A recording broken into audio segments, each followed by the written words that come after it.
Bonjour, bonjour. On se retrouve aujourd'hui pour un item de orthotraumato. Voilà, sur les lésions périarticulaires et ligamentaires du genou, de la cheville et de l'épaule. Alors, c'est l'item 362, si je dis pas de bêtises. Où est-ce que je peux le voir? 361. Attends, je retourne.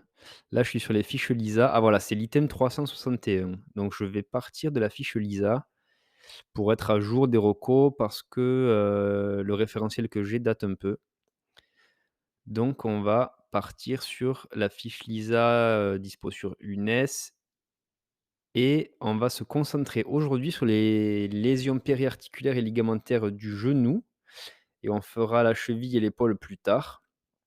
Pourquoi le genou? Parce qu'en fait, je viens d'avoir une IRM ce matin, après une chute au ski, voilà, comme la plupart des gens et je suspectais une rupture de mon LCA. Plus ou moins, de mes ménisques et de mon ligament collatéral interne parce que c'est le seul qui me faisait mal. Ça fait 3 semaines que je suis tombé, voilà, j'ai commencé par avoir une petite attelle, marche, avec béquille, mais ce qui me faisait le plus mal au final, c'était le tendon, enfin le ligament collatéral interne et donc voilà, j'ai eu une IRM, ce matin. J'ai eu le résultat il y a à peine 1 heure et eh bien, la conclusion, je vais vous la lire, je l'ai sous les yeux.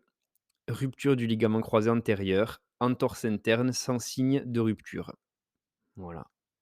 Avec, on peut retrouver également une contusion osseuse de ma portion antérieure du condyle externe et de mon angle postérieur du plateau tibial externe et un kyste poplité partiellement rompu. Bon, ça a pas trop d'impact, je pense, mais je vais passer sur le billard, comme on dit. Voilà, donc je voulais me rafraîchir un peu la mémoire concernant la prise en charge, de la rupture du LCA et puis voilà, comme ça nous servira à tous pour la suite. Donc voilà, on va partir sur, au début, quelques définitions. Donc là, ça va être à propos de la tendinopathie, bursopathie, antésopathie. Et ensuite, on parlera plus particulièrement du diagnostic, voilà, lors d'un traumatisme du genou. Et donc, on est parti. Donc, aujourd'hui, j'enregistre, sans le filtre anti-pop. J'ai juste, une petite bonnette sur le micro. Bon, on verra ce que ça donne. Si jamais ça pop trop, si c'est vraiment trop désagréable, vous me le direz. J'écouterai aussi pour voir ce que ça donne, sinon on reviendra au filtre anti-pop, classique. Mais ça me gêne un peu, pour voir l'écran, quand j'utilise l'ordinateur. Enfin bon, bref, on n'est pas là pour parler de technologie, on est là pour parler de médecine. Allez, on est parti. La tendinopathie, qu'est-ce que c'est donc? C'est une atteinte dégénérative structurale du tendon liée à une dégénérescence chronique non inflammatoire par excès de contrainte, entre parenthèses donc tendinose, ou par une atteinte inflammatoire de la gaine synoviale entourant le tendon. Et donc dans ce cas, on parle de ténosynovite. Tout ça, c'est responsable de douleurs et ça peut aboutir à terme à la rupture tendineuse. Voilà, c'est pas à prendre à la légère du coup, comme on pourrait se l'imaginer.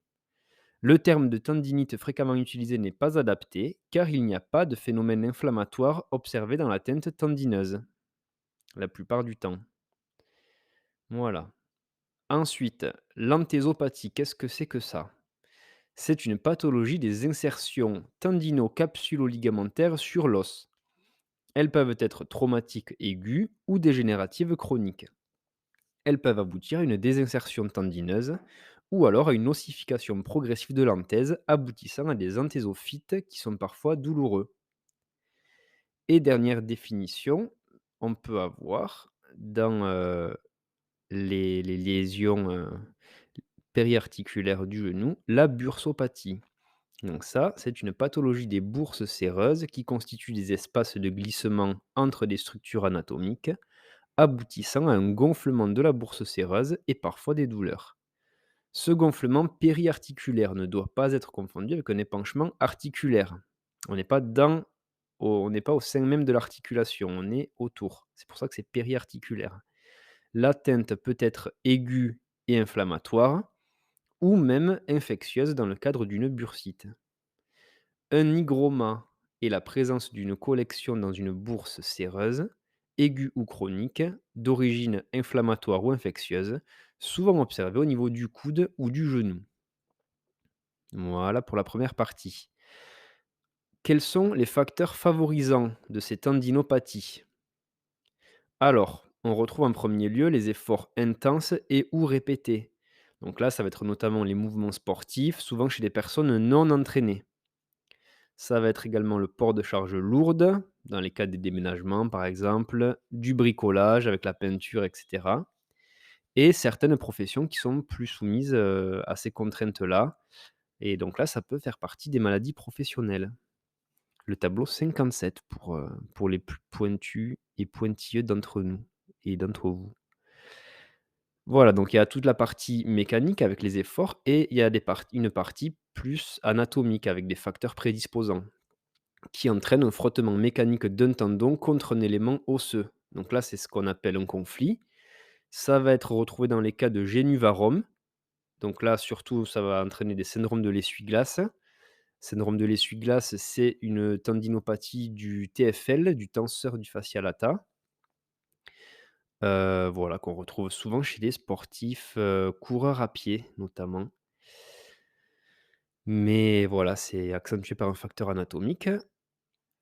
On peut avoir des exostoses, des prothèses de hanche avec des bords de la cupule acétabulaire. Donc là, on va avoir un conflit avec le psoas et un acromion crochu. Ça va faire un conflit sous-acromial au niveau de l'épaule. Ensuite, au-delà des facteurs anatomiques, on va voir, plusieurs facteurs de risque plus généraux comme le tabagisme, le diabète, les dyslipidémies et hypercholestérolémie, l'obésité également. Certains médicaments, donc là, ça va être les fluoroquinolones, des infiltrations de corticoïdes qu'on retrouve souvent pourtant dans les douleurs, articulaires, donc ça peut, entraîner des tendinopathies, les anabolisants et les statines. Et certaines infections peuvent aussi générer des tendinopathies, donc là, la maladie de Lyme et d'autres maladies infectieuses transmises par les tiques, la brucellose également, voilà. Et ensuite, il faut savoir qu'un traumatisme sur un tendon dégénératif peut aboutir à une rupture tendineuse, donc il faut rester prudent. Les facteurs favorisant de la bursopathie maintenant. Donc là, on va avoir les microtraumatismes répétés. Donc là, ça va être des mouvements répétitifs associés à une pression excessive. Là, notamment, on va avoir l'exemple des caroleurs qui se retrouvent avec des hygromas des genoux, par exemple. Voilà. On peut avoir également des pathologies auto-immunes, donc là, la polyarthrite rhumatoïde, la sclérodermie, le lupus érythémateux disséminé. Voilà, toute, cette joyeuse équipe de maladies auto-immunes qu'on retrouve en médecine interne. La goutte et le diabète peuvent également être, des facteurs favorisants de bursopathie et ensuite des plaies et traumatismes. Donc là, ça sera plutôt dans le cas de bursite infectieuse. Donc concernant la bursite, on va apprendre à reconnaître l'urgence. Une bursite est très souvent inflammatoire aseptique, mais elle peut parfois être septique.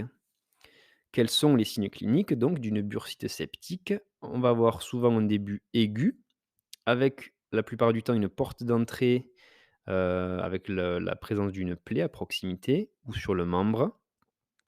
Localement, on aura la triade rougeur, chaleur, douleur et parfois on aura en plus de la fièvre et des adénopathies, rarement un écoulement purulent. À la biologie, qu'est-ce qu'on retrouvera? Une hyperleucocytose à PNN et une CRP augmentée. Voilà, signe d'une infection. Et en cas de doute sur une origine infectieuse, on peut réaliser une ponction et un envoi du liquide en analyse bactériologique. Voilà. Pour reconnaître les signes cliniques diagnostiques d'une tendinopathie. Donc là, ça va être Un démarrage par l'interrogatoire, comme le plus souvent en consultation. Donc à l'interrogatoire, on va rechercher et retrouver une douleur de localisation précise à l'insertion tendineuse, périarticulaire le plus souvent, d'horaire mécanique ou mixte, dans les suites d'un traumatisme, d'un mouvement répété ou dans le cadre de facteurs favorisant une tendinopathie, comme on vient de voir. À l'examen physique, alors, la douleur précise va être en regard de l'insertion du tendon, reproduite à la palpation. On peut avoir cette douleur précise à la mise en tension du muscle du tendon. Donc là, il y a des manœuvres spécifiques pour chaque tendon. Par exemple, si vous voulez, la manœuvre de Finkelstein pour la tendinite de De Quervain. Voilà, ça c'est pour, pouvoir se la péter. Et la douleur précise va irradier selon le trajet du tendon. Voilà. On peut avoir également à l'examen physique une sensation d'accrochage douloureux lors des mouvements mettant en jeu le tendon. La plus connue comme manœuvre, ça serait la manœuvre de Neer ou de Hawkins dans les tendinopathies de la coiffe des rotateurs. Donc ça, c'est, une sensation d'accrochage douloureux.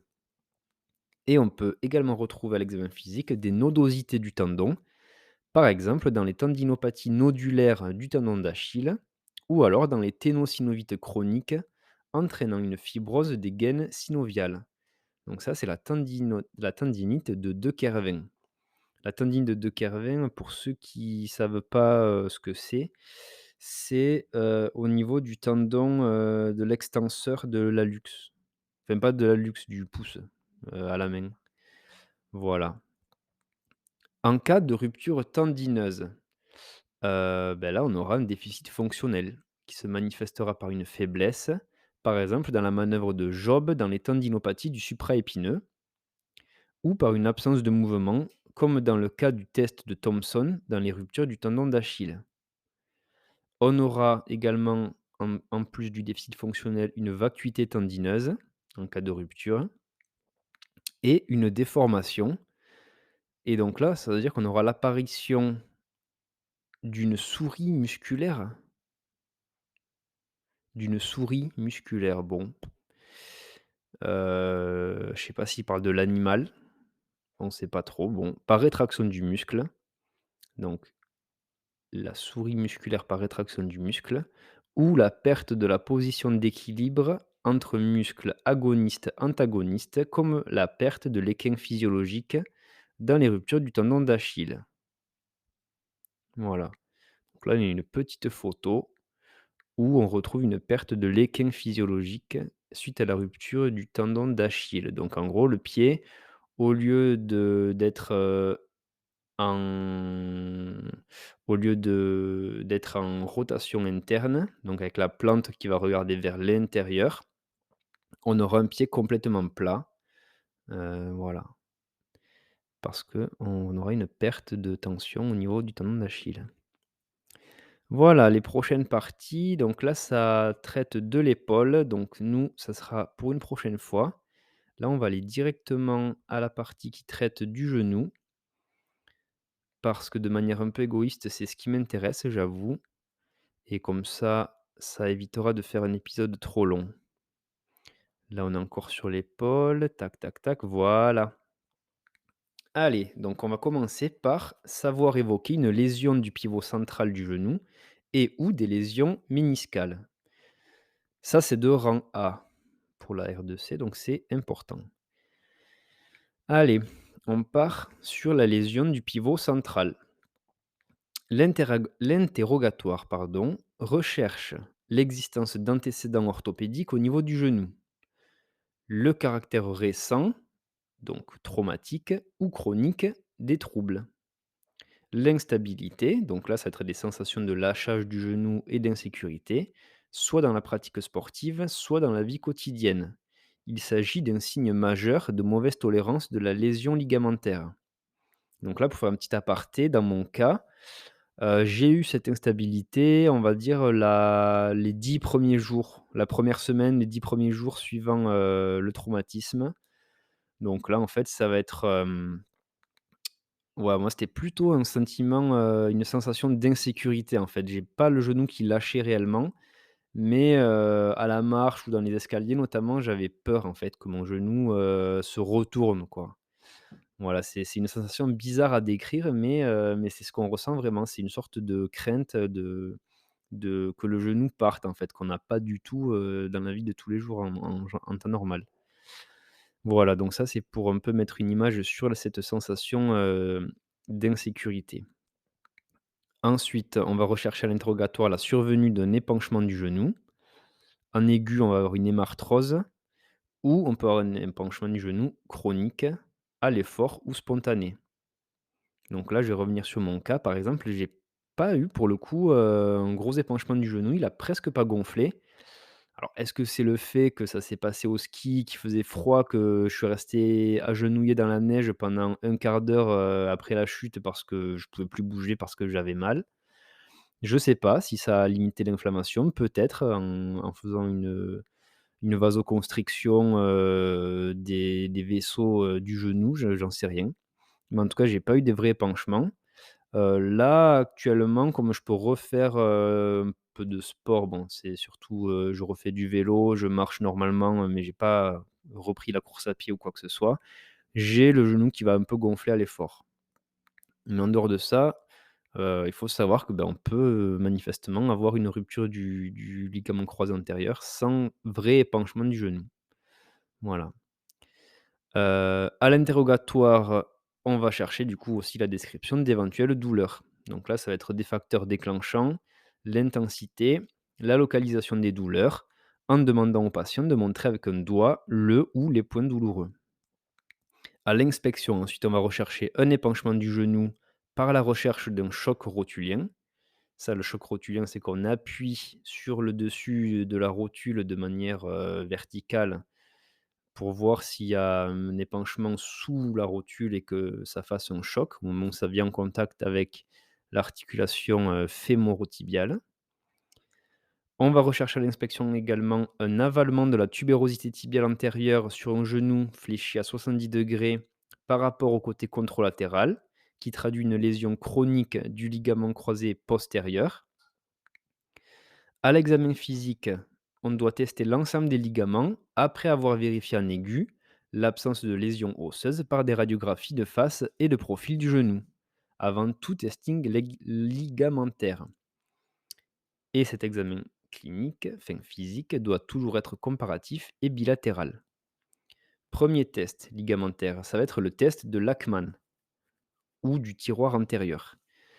Donc sur le genou fléchi à 20°. Donc c'est presque tendu, mais voilà, avec une légère flexion du genou.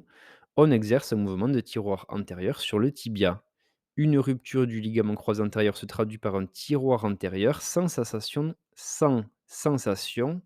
putain, c'est pas facile à dire ça, d'arrêt vrai. Et donc on retrouve ce qu'on appelle un arrêt mou. Une sensation de tiroir antérieur avec un arrêt dur peut traduire la réduction d'un tiroir postérieur dans le cadre d'une lésion du croisé postérieur. Donc, croisé antérieur, on va avoir un arrêt mou parce qu'on va permettre au tibia d'avancer par rapport au fémur, sans la résistance du croisé antérieur, donc on aura un arrêt mou. Et par contre, si on a un tiroir antérieur avec un arrêt dur, là, on va plutôt être dans le cas d'une rupture du croisé postérieur. Et en fait, voilà, l'arrêt dur, ça va traduire la réduction du tiroir postérieur. Voilà, arrêt mou antérieur, arrêt dur postérieur. La recherche ensuite d'un ressaut rotatoire. Sur un genou placé en rotation externe, on exerce un mouvement de flexion-extension du genou. Ce test est positif s'il existe un ressaut du tibia par rapport au fémur. Selon l'importance, on parle d'une ébauche, d'un ressaut franc ou explosif. Le patient ressent de façon désagréable ce ressaut qui lui rappelle ses sensations d'instabilité. Alors là, petit aparté aussi, si vous êtes curieux de voir à quoi ça ressemble, allez chercher ressaut rotatoire. Franchement, ça donne pas envie d'être à la place du patient qui subit ce test. Parce que ça fait, on va chercher presque la luxation du genou, Surtout si on est après un traumatisme, voilà. Ça doit bien, bien te calmer, quoi.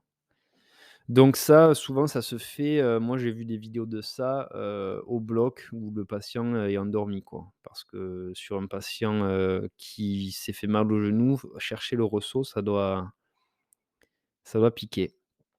Donc voilà, peut-être à réserver dans les cas, extrêmes, quoi. On va rechercher ensuite l'avalement de la tubérosité tibiale antérieure. Donc pour ce faire, on a un genou en flexion à 70°, donc presque, en angle droit. Le tibia du côté lésé, dans le cas d'un ligament croisé postérieur, le tibia va se placer spontanément en tiroir postérieur.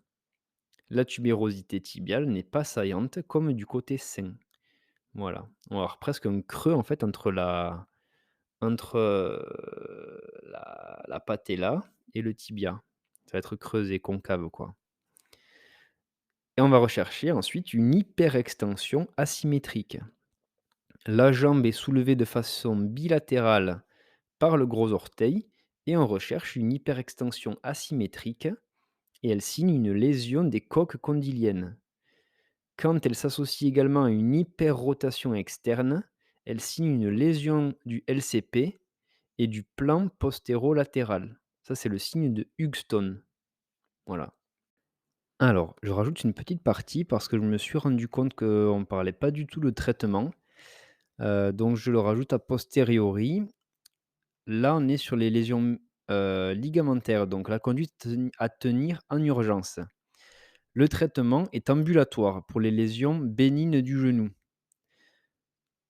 Qu'est-ce qu'on appelle lésions bénignes? On appelle les entorses internes, donc du ligament collatéral médial, les suspicions de lésions isolées du ligament croisé antérieur et les luxations réduites de la patella. Là, ça reste un traitement ambulatoire.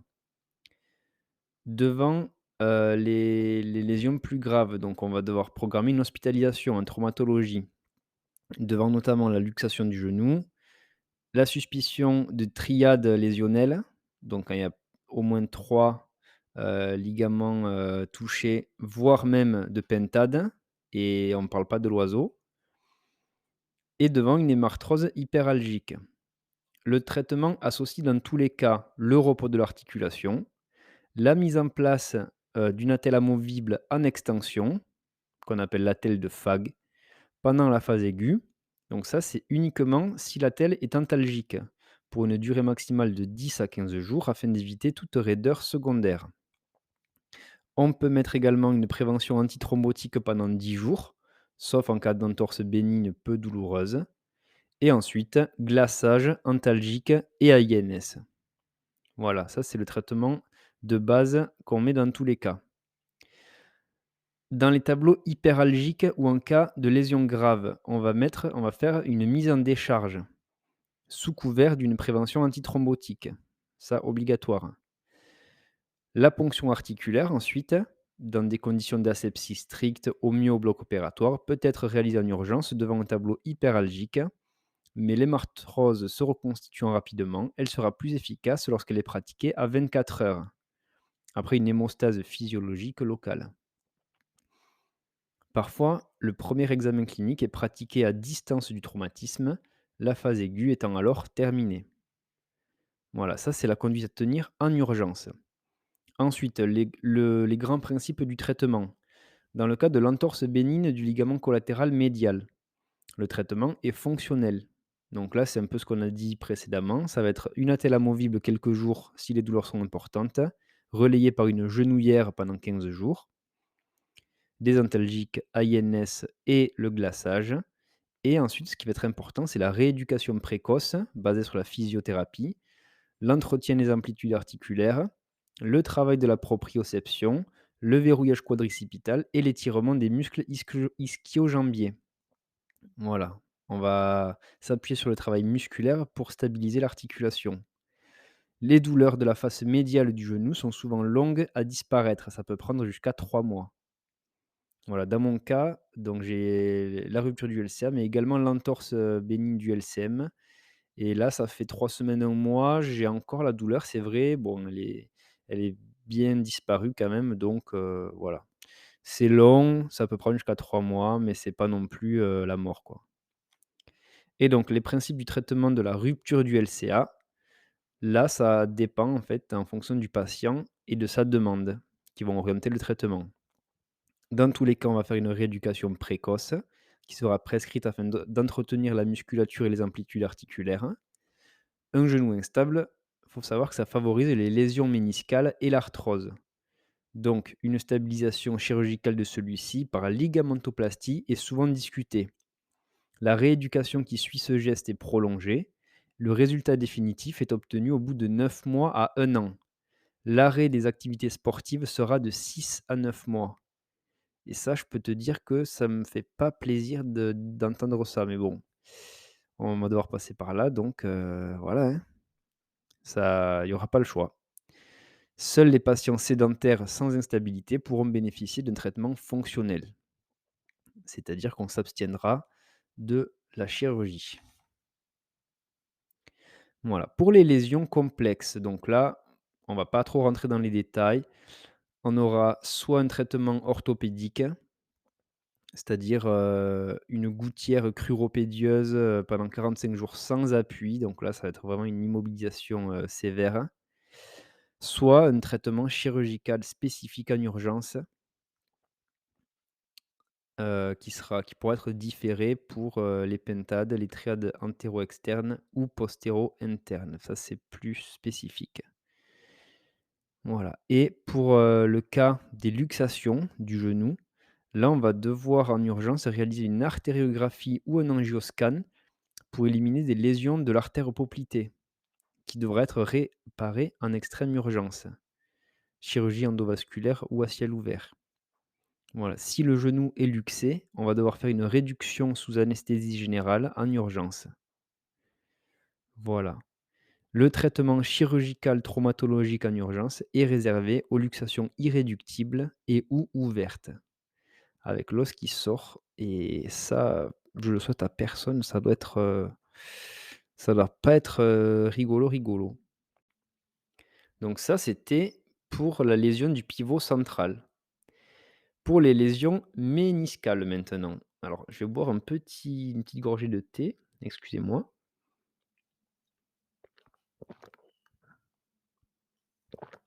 Bon, j'en ai pris 2 parce que j'avoue ça me sèche un peu la gorge de parler. Mmh, c'est bon ça. C'est un Twinings mangue citron vert. Voilà, pour ceux qui voudraient goûter le même. Il y a un peu de curcuma, j'ai l'impression. Ça régale. Bon, les lésions méniscales. À l'interrogatoire, on va rechercher l'existence d'antécédents orthopédiques, donc entorse ou fracture, au niveau du genou bien sûr, ou d'antécédents rhumatologiques. Le mode de survenue des douleurs, progressive ou brutale. Leur type, il s'agit le plus souvent d'une douleur mécanique, diurne survenant à la marche ou lors d'efforts sportifs. L'association avec un épanchement du genou décrit comme un gonflement du genou à l'effort. La description du site de la douleur, donc là le patient va montrer souvent la face interne de son genou ou sa partie postéromédiale. Voilà. La description d'une douleur brutale survenant se relevant d'une position accroupie ou lors d'un mouvement de torsion en charge associé à un blocage clinique de l'extension. Donc là, généralement, on va retrouver une flexion possible du genou, mais une extension impossible. Et ça, ce blocage, c'est pathognomonique d'un blocage méniscal. Voilà. À l'inspection, on va rechercher un épanchement du genou par la recherche d'un choc rotulien, toujours. On va rechercher également un flessum du genou modéré persistant et dans certains cas chroniques, une amyotrophie modérée du quadriceps. Et en cas de kyste méniscal, il peut exister une tuméfaction visible sur l'interligne du genou. Voilà. Donc là, dans mon cas, sur le compte rendu de l'IRM, on n'a pas d'atteinte méniscale. Cependant, j'ai une entorse du ligament latéral interne, ce qui fait que j'avais quand même un flessum du genou qui était, persistant, et également une douleur, sur le compartiment interne, sur la face interne de mon genou, Voilà, donc ça peut mimer, une atteinte méniscale, donc voilà, à l'examen clinique pur, on peut des fois, se tromper. L'examen physique va rechercher une limitation douloureuse des mobilités, notamment en flexion. On va avoir un flexum asymétrique en décubitus ventral. C'est le signe de génétie et pas de génépi pour les amoureux du ski. Et donc ça, ce flexum est évocateur. À la palpation de l'interligne articulaire, on va rechercher une douleur, notamment la partie postéromédiale du genou. On va ensuite rechercher la présence d'un grinding test. Donc ça, pareil, ça doit pas être agréable. Je vais vous raconter comment ça se passe. Sur un patient en décubitus ventral, le genou fléchi à 90°, donc vers le ciel. L'examinateur exerce une pression axiale dans l'axe du tibia, donc ça, c'est-à-dire il va appuyer sur le pied pour créer une pression sur le tibia et sur le genou. Et là, il va effectuer, l'examinateur, des mouvements de rotation externe du pied, comme si tu voulais tourner un moulin à poivre, par exemple, tu vois? Tu appuies vers le bas et tu fais une rotation et donc là, le déclenchement d'une douleur dans la région médiale du genou évoque une lésion méniscale. Le signe de McMurray, ça, Murray, enfin Murray quoi, c'est comme le joueur de tennis. Il s'agit d'un ressaut perçu associé à des douleurs lors d'un mouvement combiné de flexion forcée associé à des manœuvres de rotation en décubitus dorsal. Voilà. Ça pareil, c'est un examen un peu barbare, mais bon, il y en a qui le font visiblement et l'examen du genou doit être complet pour dépister une lésion associée ligamentaire et ou fémoro-patellaire. Donc c'est-à-dire qu'il faut l'associer, à ce qu'on a vu, juste avant sur les ligaments, du pivot central. Et donc là, pareil pour les lésions méniscales, mais là c'est un peu plus succinct, c'est les principes de traitement. Donc, la conservation du ménisque doit toujours être privilégiée, notamment pour le ménisque latéral. La plupart des gestes sont réalisés sous arthroscopie. Cette technique permet de confirmer la lésion et de la traiter par des sutures méniscales qui peuvent être pratiquées lorsque la lésion intéresse la portion vascularisée du ménisque. Les indications seront élargies chez l'enfant. Soit suture méniscale, soit ménisquectomie économique, afin de respecter le tissu méniscal pour limiter le risque d'arthrose secondaire. Et troisième solution, en cas de blocage élastique aigu en flexion du genou, la réduction de l'anse de saut méniscal est une urgence.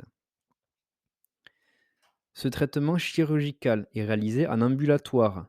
L'appui est repris immédiatement, sauf en cas de suture méniscale où il faut le temps de cicatrisation. La rééducation est rarement nécessaire, toujours sauf en cas de suture méniscale où il y a une petite, immobilisation et rééducation secondaire. En cas de lésion ligamentaire, leur traitement prime sur celui des lésions méniscales.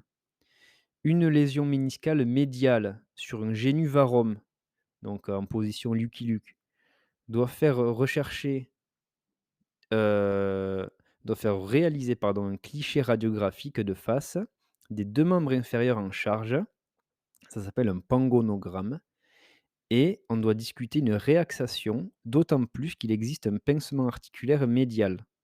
Parce que ça peut, favoriser l'arthrose du compartiment interne à long terme et ça met une pression mécanique plus forte sur le ménisque interne.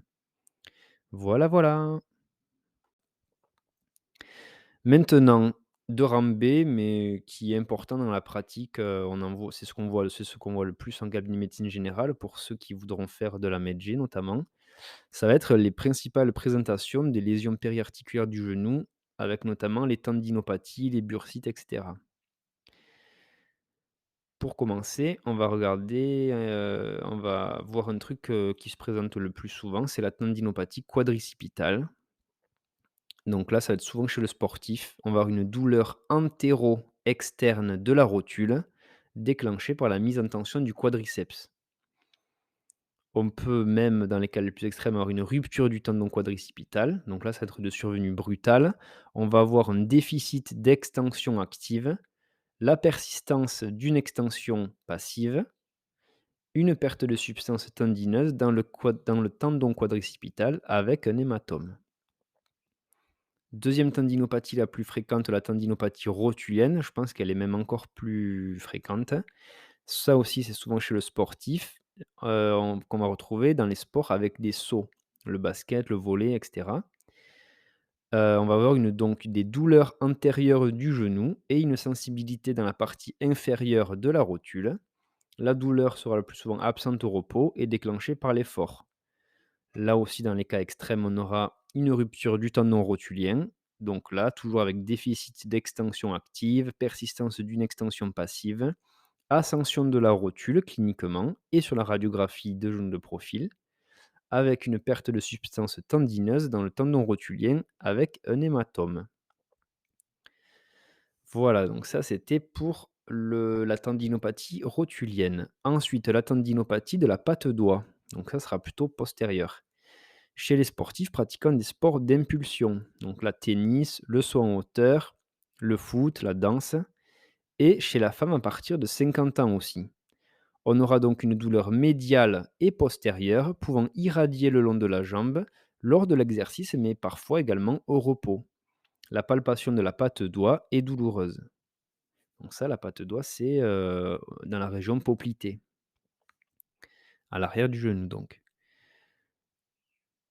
Prochaine tendinopathie, c'est la tendinopathie du tenseur du fascia lata. Donc le TFL, donc le syndrome de la bandelette iliotibiale qu'on appelle également le syndrome de l'essuie-glace. On en a parlé un peu tout à l'heure. Et donc ça va être lié au frottement du fascia lata contre l'épicondyle latéral lors des mouvements de flexion-extension à l'origine d'une irritation douloureuse. On aura une douleur sur la face externe du genou qui irradie parfois le long de la face externe de la cuisse. Ça survient à l'effort et d'installation progressive. Là, il y a un test spécifique à la tendinopathie du TFL, c'est le test de Rennes, comme l'animal du Père Noël. On aura une douleur en flexion-extension du genou en charge sur un pied, comme une sorte de squat monopodal. On aura également le test de Noble, ça va être une douleur précise à la pression de l'épicondyle latéral. Voilà, sur l'insertion du TFL du coup. Et ensuite, dernière, pas tendinopathie, mais lésion périarticulaire du genou qu'on va retrouver, ça sera la bursite prérotulienne. Donc là, c'est simple, c'est un gonflement prérotulien douloureux spontané ou suite à un traumatisme et on aura une absence d'épanchement articulaire du genou sous-jacent. Alors, je reprends un nouvel enregistrement parce que, mon logiciel s'arrête à 30 minutes, chose que je ne savais pas. Et du coup, j'ai parlé, une dizaine de minutes en plus comme un débile mental sans que ça enregistre et je viens de m'en apercevoir. Donc je ne suis pas super content avec ça. Mais bon bref, je vous épargne mes problèmes, qui n'en sont pas réellement. En vrai, on s'en fout un peu. Mais voilà, on passe maintenant, enfin on repasse du coup, mais vous le savez pas, on y passe pour vous, aux lésions périarticulaires et ligamentaires du genou, avec l'indication, l'intérêt et les objectifs des examens d'imagerie d'une lésion périarticulaire et ligamentaire du genou. Donc, quels examens complémentaires on va faire? Pour les lésions ligamentaires, donc là, c'est ce qui me concerne principalement. On commence par des radiographies standards. Donc là, on va faire un cliché de face et de profil, pardon, pour rechercher d'éventuelles lésions osseuses. Une avulsion du massif des épines antérieures et ou postérieures. Une avulsion pour ceux qui ne sauraient pas, c'est, la suppression quoi, de la corticale antérolatérale du tibia. Là, ça va être la fracture de second qui est pathognomonique d'une rupture du LCA et on peut également avoir des fractures associées, de la patella, des condyles, des plateaux tibiaux, de la tête, de la fibula. Donc là, moi, dans mon cas, j'avoue, je suis pas allé aux urgences faire des radios. Déjà, c'était un dimanche, en fin d'après-midi, j'avais un peu autre chose à faire que d'aller aux urges. Du coup, je me suis fié, à la clinique, voilà, à ce que j'ai diagnostiqué sur moi. Bon après, je suis un mauvais patient du coup, faut pas faire ça, quand on a un traumatisme, il vaut mieux quand même aller passer des radios. Mais voilà, je suis comme ça. J'avais un peu la flemme, j'avoue. Ensuite, en dehors des radiographies, on va faire une IRM. Ça, c'est ce qui est le plus important, avec des coupes de type T2 FATSAT. Donc là, moi, dans l'IRM que je viens de passer, on est en FATSAT dans les 3 plans et on est en sagittal T1. Voilà, là, il ne le précise pas dans le cours, mais bon, ça doit dépendre un peu des centres d'imagerie. Avec cette IRM, on va visualiser la rupture des ligaments, entre autres donc les croisés antérieurs et postérieurs. On va rechercher des anomalies associées de l'appareil extenseur. Là, ça sera le ligament patellaire et le tendon quadricipital. On va évaluer l'état des ménisques avec des lésions des segments postérieurs et la recherche d'une anse de saut notamment. On va évaluer également l'état de l'os spongieux. Donc là, on va rechercher une lésion de type contusion osseuse, bone bruise, comme diraient nos amis anglo-saxons, qui se traduit, cette condition en contusion osseuse, par un hypersignal plus ou moins étendu dans l'os. Une contusion pardon, postérieure dans le plateau tibial externe et antérieure dans le condyle latéral constitue un signe indirect de rupture du croisé antérieur. Donc ça, c'est ce qu'on retrouve exactement dans mon compte rendu, personnel. Donc voilà, c'est logique, c'est un cas d'école, on va dire, hein. Les lésions méniscales maintenant. On va pareil faire des radiographies standards et une IRM, c'est un peu les mêmes clichés. Sauf que dans la radiographie, on va ajouter en plus, de face en chousse. Voilà. On va pouvoir évaluer les hauteurs des interlignes articulaires qui peuvent être normaux et symétriques ou bien asymétriques avec un pincement plus ou moins sévère traduisant une arthrose fémoro-tibiale et ou fémoro-patellaire débutante ou avérée du genou. À l'IRM, on va rechercher un hypersignal méniscal. On va également avoir, dans certains cas, un ménisque d'aspect extru, c'est-à-dire avec une perte des rapports normaux avec les surfaces cartilagineuses tibiales et fémorales, ce qui traduit une arthrose tibio-fémorale débutante qui contre-indique alors un traitement chirurgical de la lésion méniscale. Donc, lésion du ménisque, chirurgie, sauf si on a une arthrose tibio-fémorale débutante, qu'on voit à l'IRM. Et l'analyse de l'IRM doit également évaluer l'ensemble des autres structures de l'articulation, cartilage, ligament, os sous-chondral. Voilà, je pense donc qu'on en a fini avec ce chapitre. On reviendra sur l'item 361 aussi pour parler, de l'épaule et de la cheville. On va faire un épisode sur l'épaule, un épisode sur la cheville parce que c'est déjà assez long comme ça. Voilà, j'espère que vous avez appris un peu plus de choses. En attendant, ben, j'attends moi le rendez-vous avec le chirurgien orthopédique pour mon opération qui aura sans doute lieu, car je veux continuer à faire, du sport et des petites folies, voilà. Mais je ferai plus attention au ski les prochaines fois. D'ici là, eh bien, travaille bien, continue à prendre soin de toi, fais-toi kiffer au quotidien et puis on se revoit la semaine prochaine pour un nouvel épisode. Passe un bon week-end. Ciao.